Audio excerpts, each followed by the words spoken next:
বাজার দরের খবর জানাতে সরাসরি যুক্ত হচ্ছেন মাদারীপুরের কালকিনি প্রতিনিধি রাকিবুজ্জামান রাকিব। রাকিব, বাজারের সরবরাহ কেমন দেখছেন? দাম নিয়ে ক্রেতা ও বিক্রেতাদের প্রতিক্রিয়া আমাদেরকে জানাবেন। জি শ্রাবন্তী, আপনাকে ধন্যবাদ।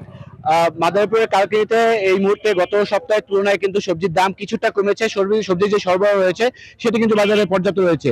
আমি এখানে বাজার দর ঘুরে দেখেছি, বিভিন্ন সবজি যেখানে বাজারগুলো রয়েছে সেখানে কিন্তু এখানে বিক্রি হচ্ছে, ফুলকপি বিক্রি হচ্ছে 50 টাকা এবং পাতাকপি বিক্রি হচ্ছে 20 টাকা। এছাড়া সিম বিক্রি হচ্ছে 40 টাকা, বেগুন বিক্রি হচ্ছে 50 টাকা এবং কাঁচামরিচ বিক্রি হচ্ছে এখানে 120 টাকা করে। আমি মাছ বাজার ঘুরে দেখেছিলাম, সেখানে কিন্তু মাছ বাজারে মাছের যে দামগুলো রয়েছে সেগুলো অপরিবর্তিত রয়েছে। রুই এবং কাতল বড় সাইজের যেগুলো রয়েছে সেগুলো কিন্তু বিক্রি হচ্ছে 300 থেকে 400 টাকা করে। এছাড়া মাঝারি সাইজের যে চিংড়ি রয়েছে সেই চিংড়ি বিক্রি হচ্ছে 750 টাকা করে কেজি। এছাড়া গরুর মাংস এবং খাসির মাংস বাজারেও কিন্তু বাজার দর অপরিবর্তিত রয়েছে। গরুর মাংস বিক্রি হচ্ছে 750 টাকা এবং খাসির মাংস 1100 টাকা। বেড়েছে এখানে ব্রয়লার মুরগির দাম, সেখানে কিন্তু ব্রয়লার মুরগির দাম গত সপ্তাহের তুলনায় এখানে প্রায় 20 টাকা করে কেজিতে বেড়েছে, এখন বিক্রি হচ্ছে 180 টাকা করে। এছাড়া সোনালী মুরগি 300 টাকা।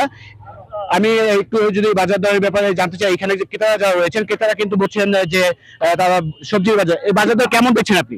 বাজার দর গত বছরের তুলনায় এবার একটু বেশি মনে হচ্ছে। শীতের সবজি আর একটু সস্তা হওয়া উচিত ছিল, কিন্তু অতটা সস্তা না, দাম একটু বেশি মনে হচ্ছে।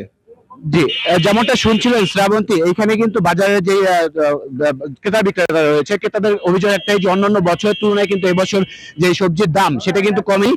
শীতের সবজি সবসময় এই বছর দাম বেশি ছিল। আমি মুদি বাজার ঘুরে দেখেছি, এখানে কিন্তু মোটা চাল যেটা রয়েছে সেটা 60 টাকা বিক্রি হচ্ছে। এছাড়া যে চিকন মিনিকেট চাল সেটা কিন্তু 80 থেকে 85 টাকা বিক্রি হচ্ছে। বাজারে কিন্তু ডিম যে রয়েছে সেই ডিম কিন্তু বিক্রি হচ্ছে ডজন 120 টাকা করে। তো সব মিলিয়ে বাজার দরের কিন্তু এখানে বাজার দরের দাম কিন্তু কমেনি শীতে, বাড়তি ছিল। এই ছিল আমার কাছে মাদারীপুরের কালকিনি থেকে বাজার দরের সর্বশেষ। শ্রাবন্তী, ধন্যবাদ রাকিব।